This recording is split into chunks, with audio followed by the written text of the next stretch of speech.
Olá, tudo bem? Eu sou Mércia Ribeiro, estou falando do canal Kombuchazeira Ensina. Estou falando do Facebook Kombucha e Instagram Kombuchazeira Mércia. Hoje discutiremos quais as formas mais adequadas de consumir a kombucha, se você teve câncer, se você tem câncer e como prevenir também essa doença. E de onde iniciou essa relação entre a kombucha e o câncer? Nós precisamos relembrar que essa bebida é uma bebida milenar. No Oriente, na China, no Japão, ela é muito difundida e sempre foi milenarmente mesmo, antes de Cristo, inclusive, há relatos do consumo. Na Índia também existe essa relação do consumo dos fermentados. Mas no Ocidente, o momento da revelação da kombucha para o Ocidente é na década de 90, mais precisamente quando uma família tem a mãe acometida de câncer e essa família cria uma empresa que chama GTS Food. Então, é uma empresa que tem 30 anos de fundação.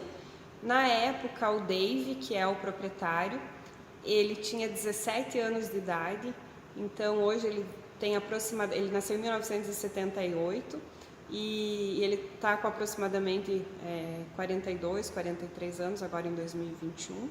E em função da enfermidade que a mãe dele passou, ela teve nódulos no seio e acabou descobrindo essa bebida e ela consumiu. Ela tinha inclusive um diagnóstico de que não haveria recuperação, de que não haveria a regressão do câncer, e ela então naquele momento começa a fazer o consumo na Califórnia, então na Califórnia, Estados Unidos, começa a fazer esse consumo, ela mesma produzindo essa bebida, e passado 1 ano e meio, quando veio a recidiva da doença, os médicos inclusive questionaram o que ela tinha feito de diferente. E então ela revelou que ela tomava um chá fermentado que chamava kombucha, porque eles sempre tiveram uma relação na família do Dave com a Índia, principalmente em relação a essa alimentação mais voltada para coisas probióticas, para coisas mais naturais.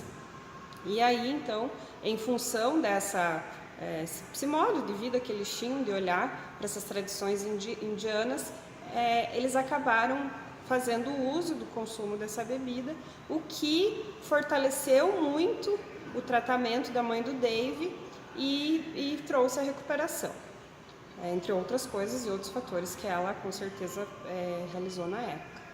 E aí, então, naquele momento, surge a ideia de criar o Dave começa a produzir primeiro em casa, então no primeiro momento ele cria a indústria dentro da própria casa e depois acaba criando esse grande império de bebidas fermentadas, não só da kombucha, ele tem kefir, tem outras linhas de bebidas da GTS Food, que sem dúvida é uma das maiores, provavelmente a maior indústria de kombucha do mundo, nos Estados Unidos, e que já importa para o mundo inteiro essa bebida. E então, naquele momento, o Dave começa um divisor de águas em relação à produção da kombucha, a divulgação da kombucha e, por que não, até a criação de saborizações. Porque primeiro se fazia a produção da kombucha única e exclusivamente só na fermentação sem fazer combinações de sabores. E aí, quando ele agrega as técnicas da fermentação, trazendo outros benefícios para a bebida, fazendo essas combinações para que esses benefícios também envolvessem o paladar e que se tornasse mais agradável o consumo. Então ele começa a ter esse objetivo de focar bastante no sensorial da bebida. E aí começa a trazer a discussão, esses números, para saber se realmente a bebida faz bem ou não para quem está com câncer, para quem passou pelo câncer ou até mesmo para prevenir contra o câncer. Então, lá em 1993, o Dave descobre esse elixir da vida, esse elixir da longevidade, e percebe que produzindo isso em casa, as pessoas começaram a querer adquirir.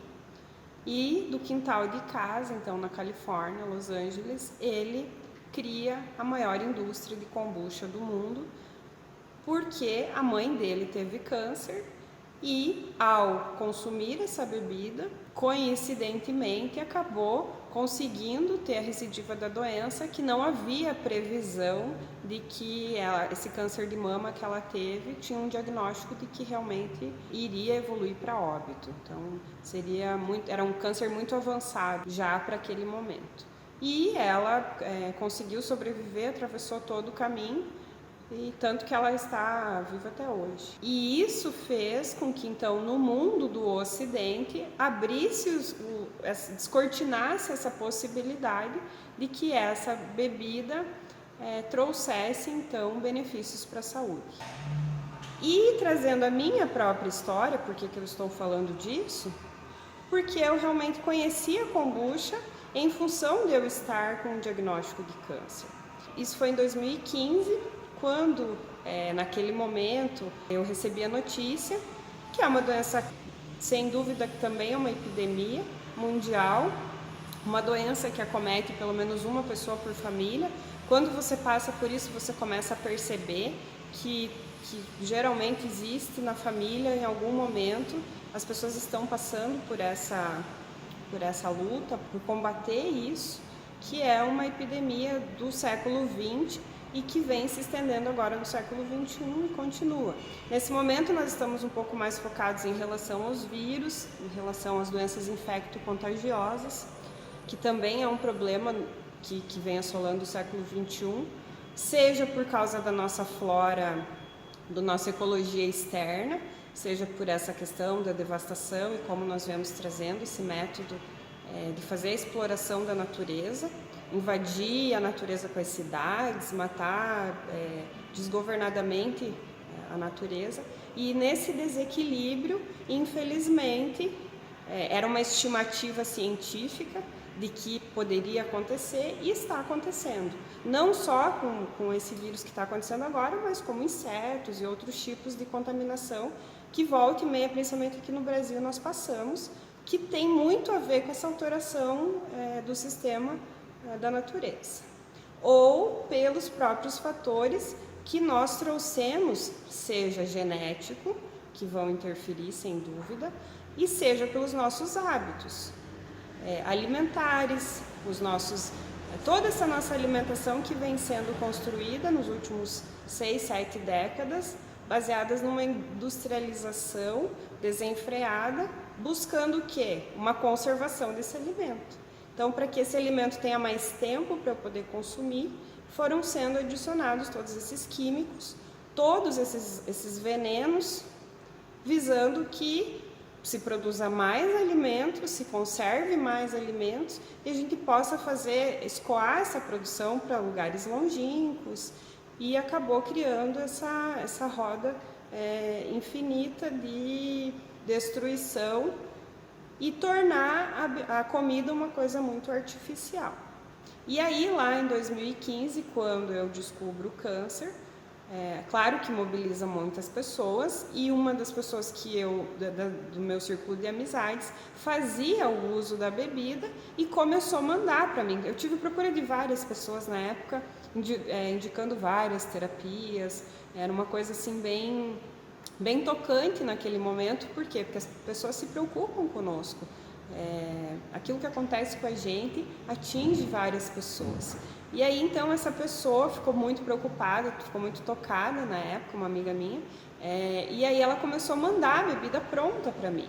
Só que ela, naquela época, ela toma até hoje ultra ácida.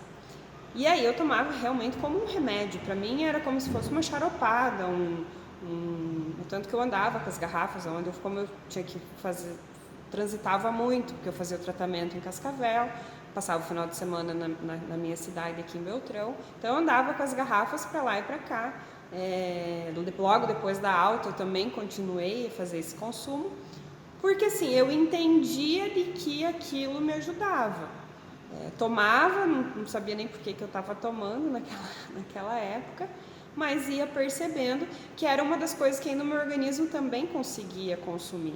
Uma outra dica que a pessoa pode consumir a kombucha no momento que o organismo não está assim totalmente disposto é diluir a kombucha, seja numa água com gás, seja numa água filtrada ou até mesmo num suco.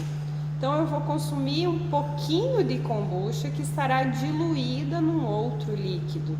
E aí isso minimiza essa sensação, às vezes, que vai dar indigesta. Para algumas pessoas que sentem uma acidez maior ou não em relação à kombucha. A dúvida é tomar a kombucha com câncer se essa acidez não vai agredir o estômago. Então, o primeiro lugar onde esses micro-organismos vão adentrar é no estômago.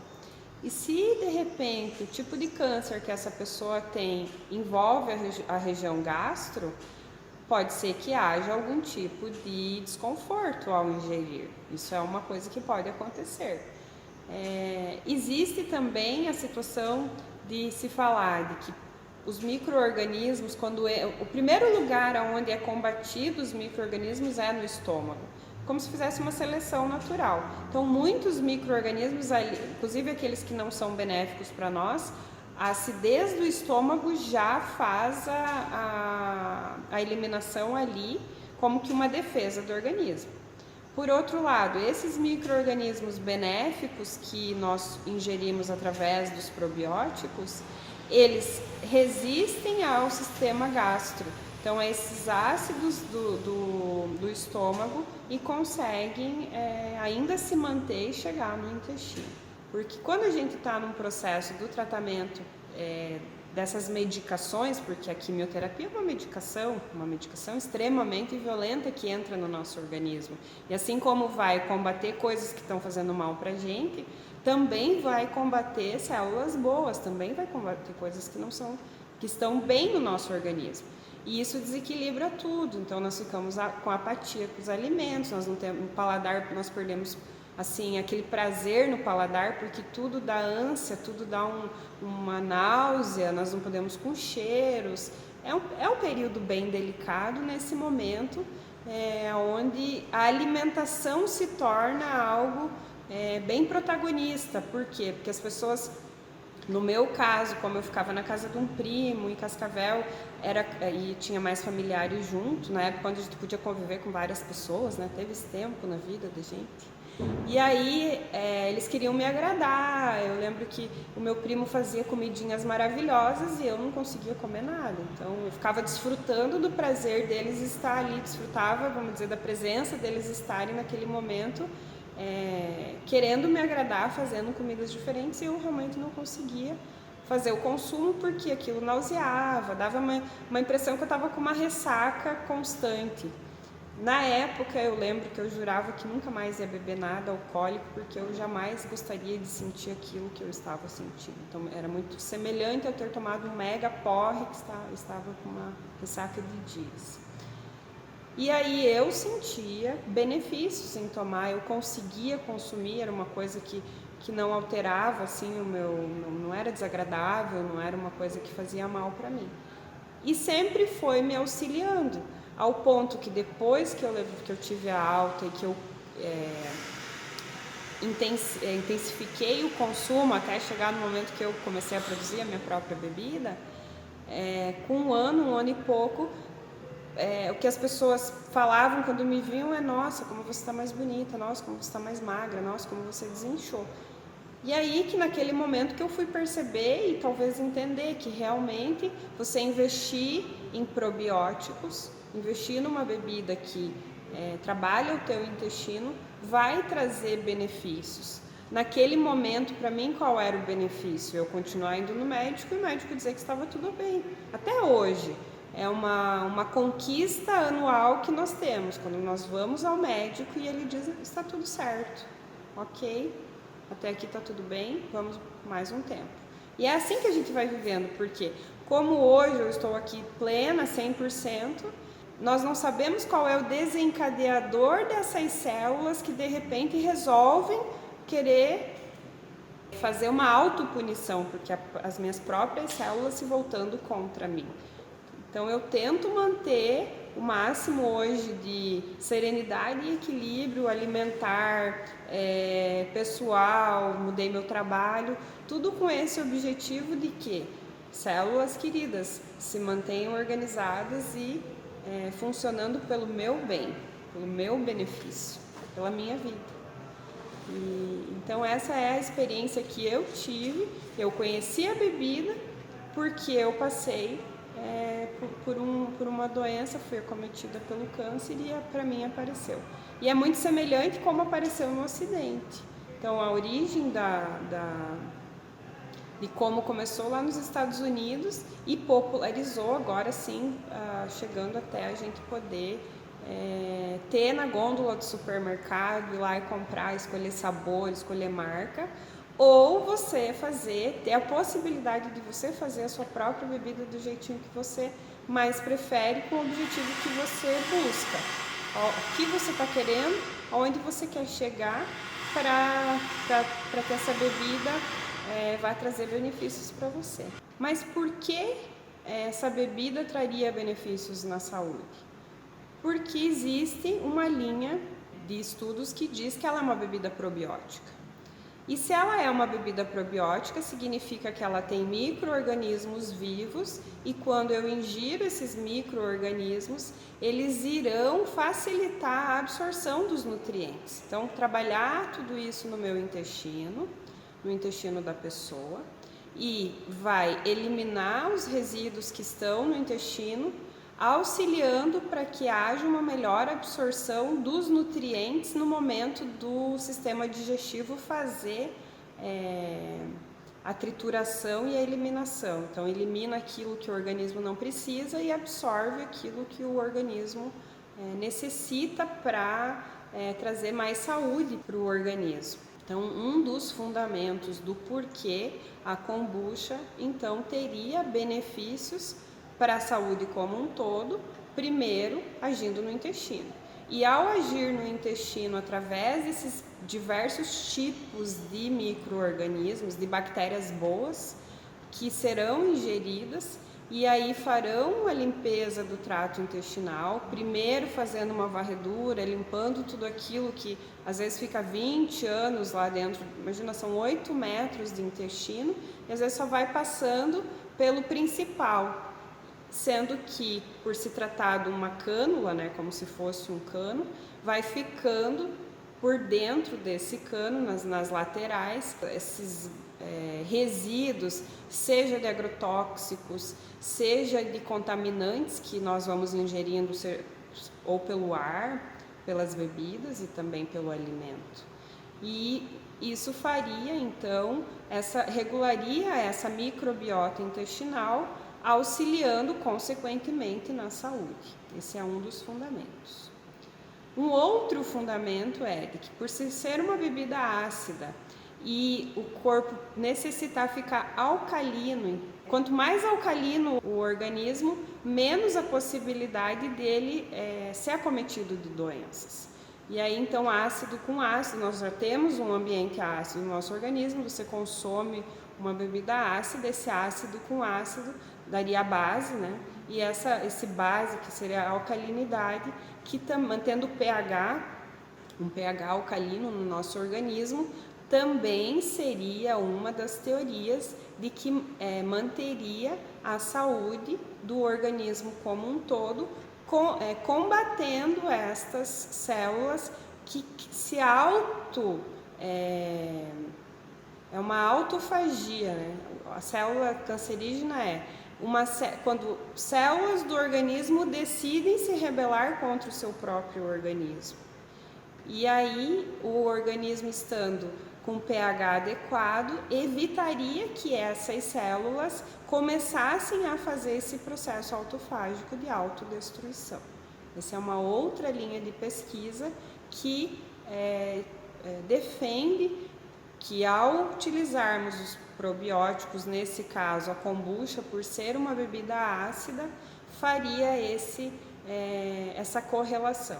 Essas dúvidas de consumir ou não durante o período de câncer são muito pessoais e vão depender de uma análise médica, porque existe essa restrição alimentar durante o tratamento de câncer que restringe muito a possibilidade de alimentos, porque eles realmente dão náusea, né? Acabam nauseando.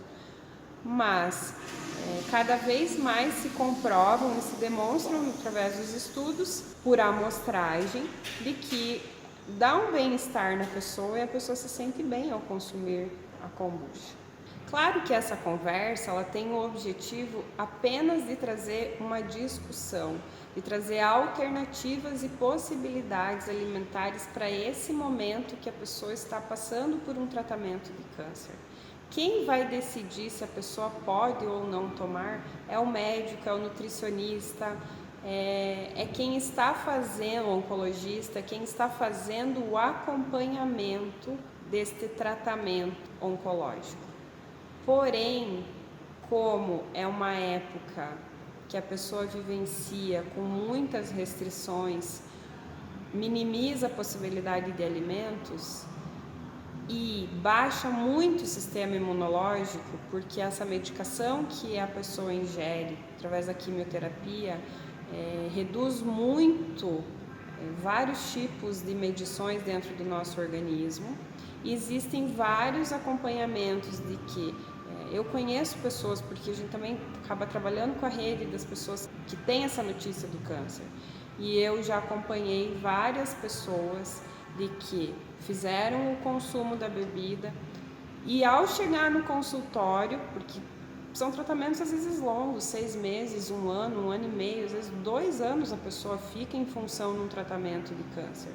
E quando ela vai ao médico, o médico pergunta o que você está consumindo que os seus exames estariam era para não estar piores e eles estão numa média regular razoável, em função daquilo que a pessoa está ingerindo de medicação. Quando nós cada vez mais fizermos o consumo consciente, os estudos, a análise, a quantificação, porque você pode fazer uma análise laboratorial, ok, mas só fazendo uma amostragem das pessoas com questionários vinculados geralmente a uma faculdade, a uma universidade, para quantificar isso.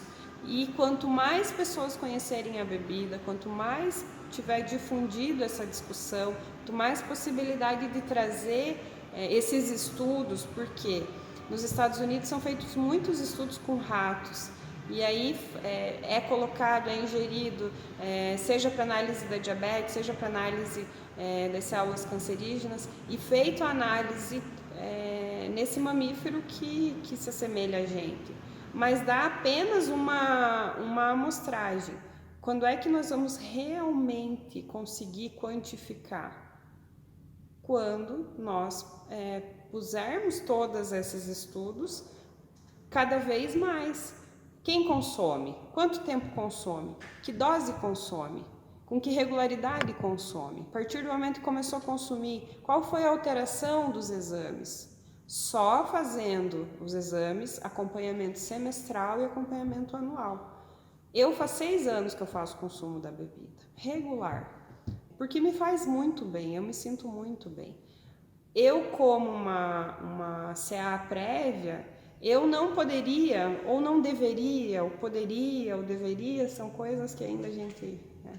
Mas assim, eu não deveria comer carne. Mas eu confesso que a proteína ela tem uma importância grande na minha satisfação alimentar. Porque qual a lógica de não comer carne? Porque a carne fica muito tempo dentro do intestino. E o organismo sofre para fazer o processamento dessa carne. Então, eu acabo utilizando da bebida para que haja essa vazão constante do meu intestino. Então, eu posso comer um pouquinho de carne. Por quê? Porque eu sei que eu vou colocar micro-organismos que vão colaborar para que essa carne não fique dentro do meu organismo putrefando por muitos dias. Mas isso é muito pessoal. Seria ideal eu não comer mais um ser vivo? Sem dúvida. Eu tenho amigos veganos, inclusive, a gente tem essa consciência, a gente convive com crianças que cada vez menos estão conseguindo olhar para o bichinho, mas se ele está morto eu não vou conseguir. Então tem essa questão de entender que é um ser vivo, isso é uma situação. Tem a questão de que eu preciso me preocupar com o tipo de coisa que eu estou ingerindo.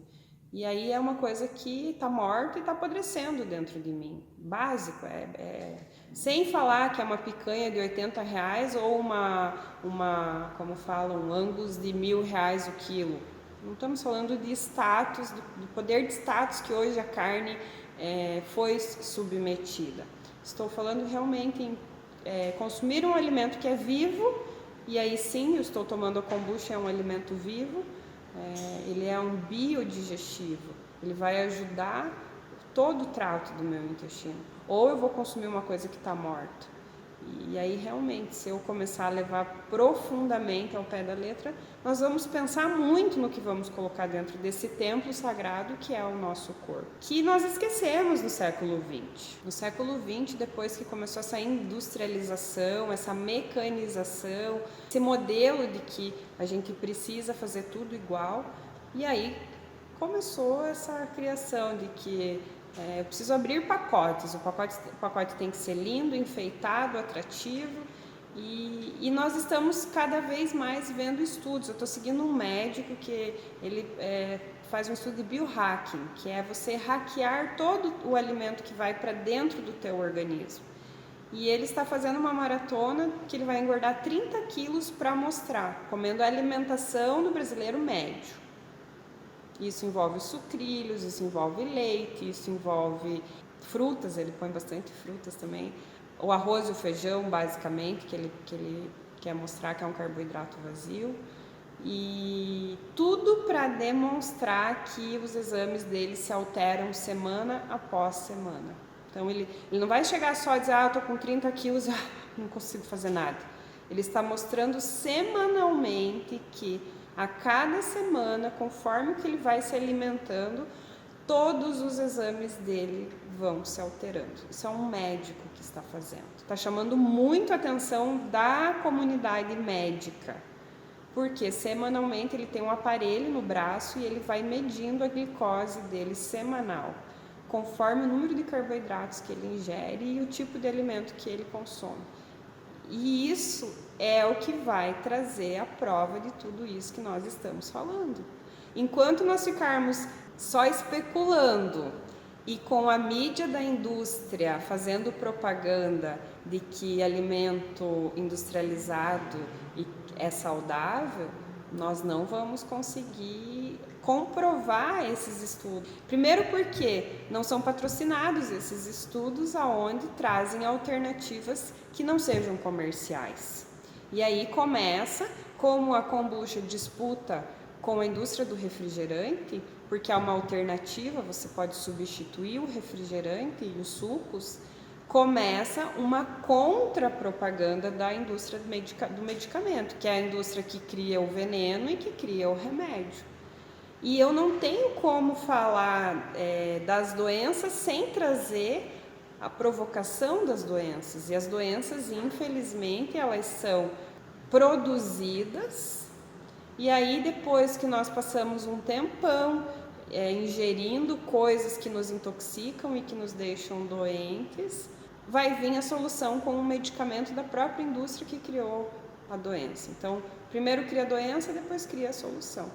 E isso é um sistema que já está vindo, só que nós conseguimos hoje pensar sobre isso e fazer a virada.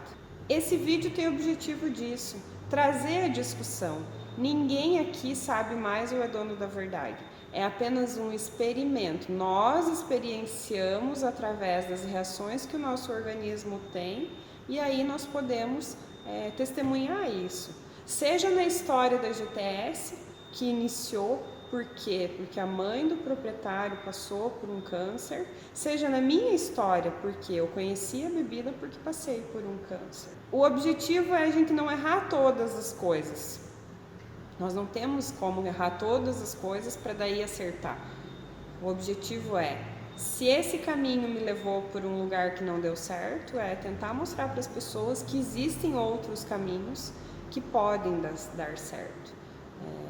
A alimentação que eu tive, sem culpa, sem nada, era aquilo que era certo para o momento, quando eu tinha 15, quando eu tinha 20, quando eu tinha 25 anos, não me trouxe um lugar legal aos 36, 37, 38 anos, quando eu manifestei um câncer. E aí, se eu tivesse começado lá atrás, com 15, com 20, com 25, certamente aos 36, 37 não teria passado pelo que eu passei. Mas ok, eu passei e é isso que me trouxe até aqui. Mas agora, e daqui para frente, se aquilo que me fez mal eu percebi que não era legal, é o momento da virada. E talvez seja isso que uma doença venha trazer, talvez seja isso que um câncer vem trazer para uma família. Escuta, esse caminho que vocês estão fazendo é o caminho? É o caminhar? É por aqui esse caminho? E quando nós estamos doentes, é o momento de nós refletirmos. Aonde estamos? Para onde vamos?